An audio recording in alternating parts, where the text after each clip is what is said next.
Hallo aus der Mitte Schleswig-Holsteins. Ich bin Annalena Doberschütz und heute bin ich nochmal Gaststemplerin bei der Kartentechnikreihe CASE. CASE steht für Copy and Share Everything, auf Deutsch kopiere und teile alles. Heute gibt es eine Kartentechnik mit dem Buchstaben E. Und Angela von der Stempelfamilie hat mir diese Endloskarte zum Nachbasteln geschickt, die ich gleich zeige. Am Ende meines Videos verlinke ich dir den Beitrag von Angela, wo sie die Karte bastelt, die ich ihr geschickt habe. Und noch mehr Ideen findest du in der Beschreibung zu diesem Video. Und dann fangen wir doch mal direkt mit dem Basteln an. Das hier ist wie gesagt die Endloskarte von Angela, die hat eine Banderole. Und die kann man falten und falten und falten. Das hört überhaupt nicht mehr auf, bis man irgendwann wieder am Anfang ist. Ich weiß gar nicht mehr, wo der Anfang war. Also die ist einfach, die lässt sich einfach ohne Ende falten. Angela hat die aus einem Stück Farbkarton gemacht, aus einem großen Stück, durch Falt- und Schnitttechnik. Ich habe mich dagegen für eine andere Technik entschieden, wo man 4 Stück Farbkarton aufeinander klebt, was aber auch total einfach ist. Hier einmal mit dem schönen Lavendelpapier zu Ostern. Liebe Grüße zu Ostern. Hier hinten kann man sogar noch was draufschreiben, wenn man möchte. Und hier sind wir wieder am Anfang. Man kann die also auch so ganz toll hinstellen. Richtig schöne Kartentechnik, finde ich. Und wenn man erstmal weiß, wie es geht, ist die super einfach, muss ich sagen. Anfangs stand ich beim ersten Mal davor und dachte mir, oh Gott, die kriegst du niemals hin. Und dann habe ich sie gebastelt und die ist echt super easy, muss ich sagen. Ja, hast vielleicht hier schon die Kaffeetassen gesehen? Hier auch so Kaffee. Ja, das ist ein neues Set bei Stampin' Up, was es ab nächsten Monat bei Exklusiv Online gibt. Heute schon mal ein kleiner Vorblick bei mir da drauf. Und es wird auch demnächst in meiner Videoreihe schon gesehen einmal eine komplette Übersicht geben, was alles dieses Set beinhaltet. Also abonniere meinen Kanal, damit du das auf gar keinen Fall verpasst. Heute erstmal ganz entspannt anschauen und genießen. Du brauchst für diese Endloskarte 4 Stück Farbkarton in 8 x 16 cm, 6 Stück entweder Designerpapier oder Farbkarton in 7,5 x 7,5, 4 Stück Designerpapier in 7,5 x 3,5 im Querformat, insgesamt 8 Stück 3,5 x 7,5 in Hochkant. Das sind unter anderem diese. Und insgesamt 8 Stück in 3,5 x 3,5. So, warum Designerpapier oder Farbkarton? Das kann man ja selbst entscheiden. Hier habe ich zum Beispiel 2 große Stück Designerpapier. Dann habe ich 2 Stück Farbkarton. Und hier am Ende habe ich, nicht so schnell klappen, hier habe ich nochmal Designerpapier genommen. Das ist auch jetzt einmal meine Karte. Das war jetzt ein bisschen schnell durchgeklappt. Da ein ganz tolles Papier auch dabei und die Stempel sind super. Kann ich nur empfehlen. Und ich finde diese Kartentechnik einfach toll. Das ist einfach dieses Durchklappen. Ja, legen wir auch mal beiseite. 4 Stück Farbkarton, wie gesagt, in 8 x 16 cm. Und man legt die lange Seite an und falzt links und rechts je bei 4 cm und falzt die Kanten ordentlich nach. Das ist ganz wichtig, damit der Mechanismus gut funktioniert und das gut umklappt.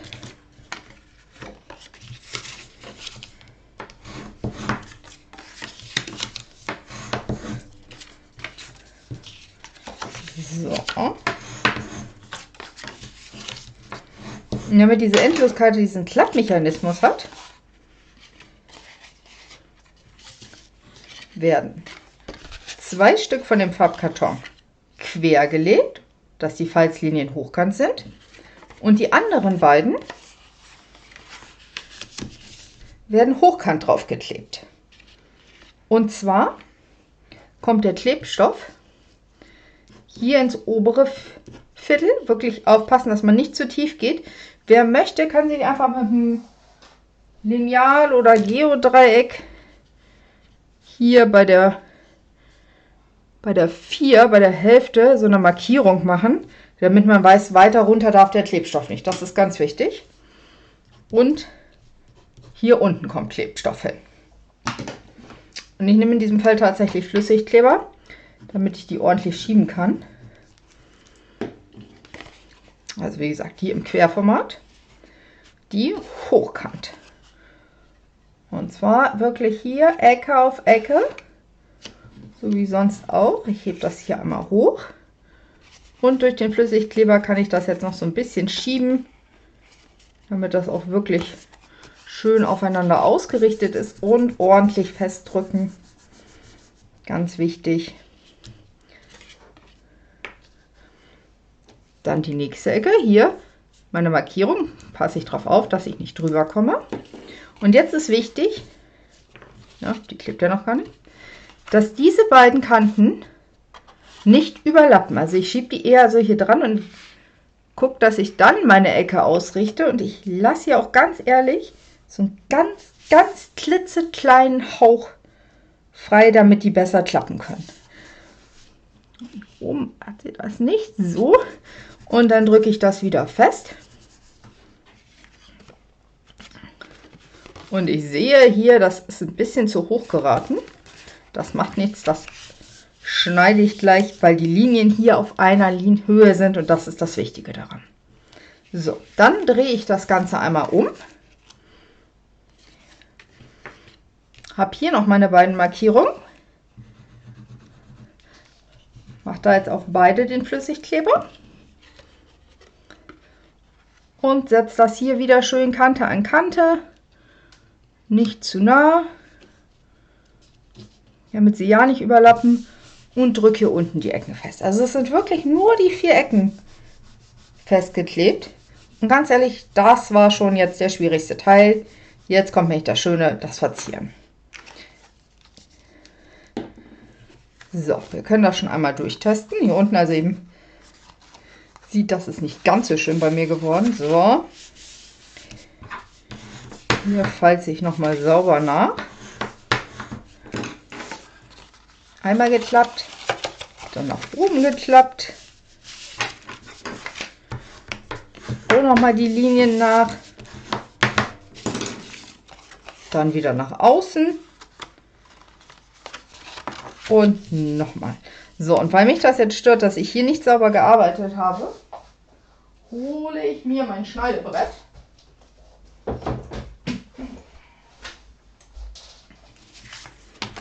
Und schneide das einmal kurz vorher. So, ich lege das so rein, dass es wirklich nur diese Kante abgeschnitten wird. Da auf der anderen Seite.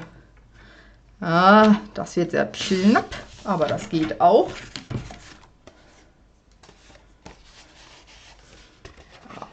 Das hätte ich mal besser mit der Schere machen sollen, ganz ehrlich. Aber ich sage immer, gibt auch Protostücke. So, dann gucken wir noch mal. Ja, und jetzt läuft es mir nicht einwandfrei und hakt nirgendwo. So, ich empfehle die Stücke, die man draufklebt an Designerpapier, erst nach und nach zu schneiden und nicht im Vorfeld. Dann kann man gucken, wie möchte man es anordnen. Ich habe das jetzt natürlich schon vorher gemacht, einfach damit das ein bisschen schneller geht. So, und ich weiß, die haben ein Muster. Das ist einmal hier so Milchkaffee, würde ich es mal nennen. So ein bisschen. Und klebe das hier mittig drauf. Rundrum Abstand von 2,5 mm. Und der Vorteil ist halt, wenn man das jetzt so nach und nach sich entscheidet, ärgert man sich nicht, dass man vielleicht irgendwie Papier geschnitten hat, was dann doch nicht so schön aussieht oder was einem nicht so gut gefällt. So. Das sind die beiden ersten großen Stücke. Und wie gesagt, das ist jetzt wirklich der schöne Teil, ne? Also das Schwierigste war, diese Ecken sauber zu kleben und dass es nicht allzu sehr hakt. Und jetzt kommt halt Designerpapier aussuchen und aufkleben. Ich finde das toll. Ja, wie gesagt, dieses Set kommt jetzt ganz neu im März. Ich finde es super schön. Ich stehe auf Kaffee. Und also mir gefällt das auch, das Designerpapier von den Farben unheimlich gut. Da ist Pekanuss drin, was ich ja so gerne habe. Espresso ist dabei, Lagunenblau, das ist auch so hübsch. So, und natürlich bei diesen hier auch rundrum 4,5 mm Abstand. Die Verzierung mache ich gleich hinterher. Dann ein weiter. Ich habe wieder 2 große Felder. Dann habe ich hier 4 kleine und 2 Hochkantfelder. Und dafür habe ich hier mit dem Stempelset ein bisschen gearbeitet. Vorne kommt hier drauf Du, ich, Käffchen. Und deshalb habe ich mich für drinnen entschieden. Kaffee fragt nicht, Kaffee versteht. Und eine Handvoll Kaffeebohnen. Wo es halt auch zum Stempeln und zum Ausstanzen Designerpapier und die passende Stanzform. Also wie immer alles schön passt, alles super zusammen. Hier ist es so eine Kaffeetasse. Ich hoffe, das sieht man halbwegs. Die habe ich in Blütenrosa wie das Papier gestempelt. Das war mir dann aber so ein bisschen zu blass. Und habe deshalb in Zitronenparfait nochmal nachgemalt, dass man den Kaffeerand ein bisschen besser, den Tassenrand ein bisschen besser sieht. Und da habe ich dann die kleine Kaffeebohne genommen. So, und man sieht auch, ich versuche hier so alles am Designerpapier einmal vorzustellen. Das ist hier so ein Karo-Muster als Hintergrund, total schick.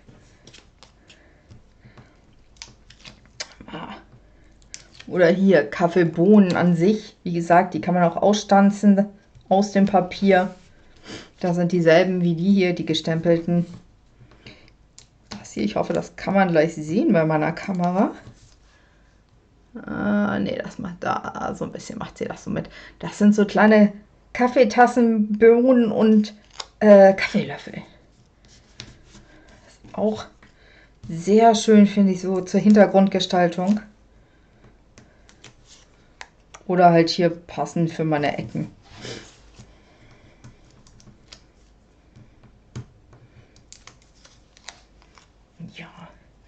Ja, schreib mir mal in den Kommentar, hast du auch schon mal eine Endloskarte gebastelt? Wie ist es dir dabei so ergangen? Wie gesagt, meine erste, das war echt so, aber das hat so viel Spaß gemacht. So, schon wieder eine Seite fertig.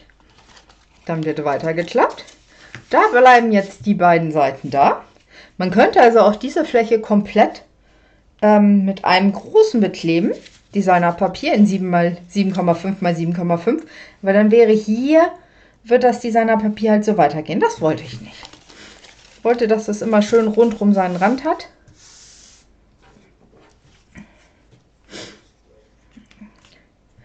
Deshalb habe ich hier nochmal das Designerpapier von hier aufgegriffen, mit den Kaffeeflecken, mit diesen Kaffeerandflecken. Und habe da nochmal einen weiteren Spruch drauf gestempelt in Du bist mein Koffein. Also, einfach, wenn man mal jemand liebes Danke sagen will, dass er einmal mit einem Kaffee trinken geht oder einem zuhört oder einfach nur so Danke sagen will. So, dich habe ich gern.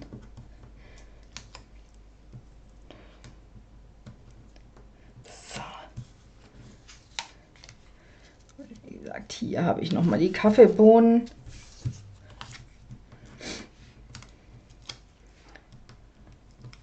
Ich weiß gar nicht, ob ich die wirklich ausstanzen würde. Ich glaube, das wäre mir ein bisschen zu fisselig. Da bin ich eher der Typ Stempeln. Ist ja das Tolle, dass man beides machen kann.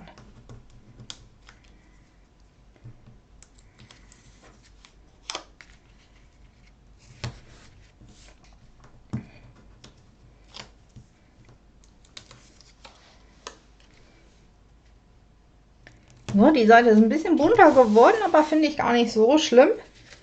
Und auch, dass der Spruch eher so ein bisschen untergeht, muss ja nicht immer im Vordergrund gedrängt sein. Es geht ja vor allem um die Klapptechnik. Und ganz ehrlich, dass man mit dem Designerpapier spielen kann. Jetzt habe ich nochmal 2 große Flächen und 4 Hochkantflächen.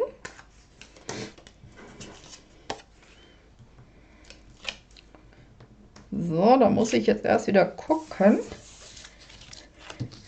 Die habe ich mir eigentlich auch ausgeschnitten, dass sie zusammenpassen. Und zwar, jetzt wird's lustig. Nee. Ich war mir ziemlich sicher, dass sie zusammenpassten an irgendeiner Stelle. Da nicht. Da nicht. Da. Das heißt, die hier kommt so hier drauf. Man kann die natürlich auch, dass sie nicht zusammenhängend sind. Das ist natürlich völlig klar. Ich fand es nur sehr schön, dass es halt hier bei diesem hier, bei mehreren dieser Flächen einfach möglich ist. So, und jetzt gucken wir, dass wir es auch wieder die richtige Seite kriegen. So. Immer darauf achten, auf den Abstand rundherum, 2,5 mm. Dann habe ich nochmal das Designerpapier von der Vorderseite aufgegriffen. Sehen wir es von meiner Startseite. Da könnte ich das jetzt auch, dass die Streifen zusammen machen, aber da ist es für mich jetzt nicht so wichtig. Ich finde, da wird hier halt nochmal so, als ob man nochmal so reingezoomt hat in so eine Tasse. Und auch wenn ich eigentlich kein Freund von Blütenrosa bin, hier muss ich sagen, gefällt es mir echt gut. Muss ich schon sagen. Also auch von den Farben, anfangs vielleicht für manche ein bisschen zu knallig, aber so, sie passen echt gut zusammen. Also Pekanuss, Espresso, Lagunenblau, Zitronenparfait, Blütenrosa und Calypso. Calypso kommt ja eigentlich nicht so häufig vor, sage ich mal. So. Und Karte fertig beklebt, aber natürlich noch nicht fertig. Hier vorne kommt nochmal mein Spruch drauf. Du, ich, Käffchen. Ausgestanzt habe ich das mit dem Stanzform von Basics mit Pep. Passt da echt perfekt drauf. Und zwei winzig kleine Tassen. Und davon gibt es nämlich auch zwei, dass die Henkel, na komm her, in beide Richtungen gucken. Und dieses klitzekleine Element kann man auch ausstanzen. Den Kaffee sozusagen da drin. Ich habe den gleich auf eine Klebefolie gesetzt. Einfach damit ich die besser aufkleben kann und ich da nicht irgendwie mit Flüssigkleber oder sonst was rumhantieren muss. So, und jetzt möchte ich hier vorne noch zwei Kaffeebecher haben. Also da ist wirklich an alles gedacht bei dem Set.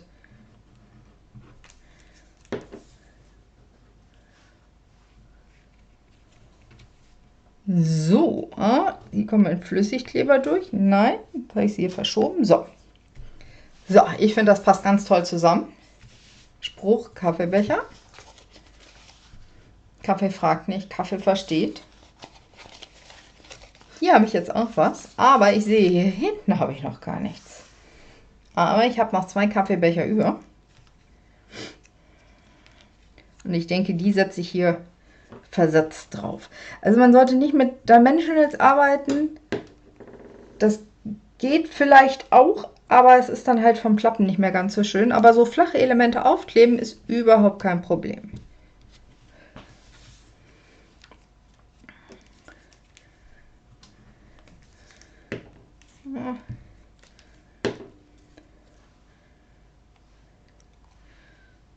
So.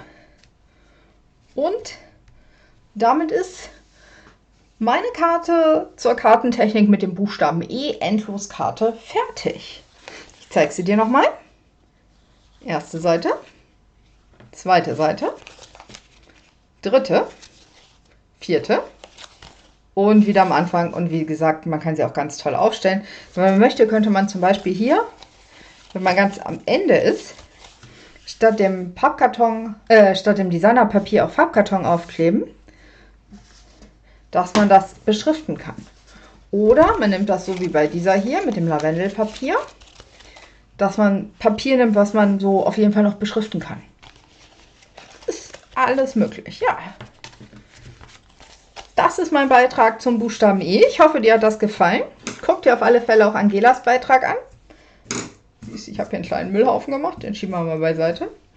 Und dann freue ich mich, wenn du mir einen Daumen hoch da lässt.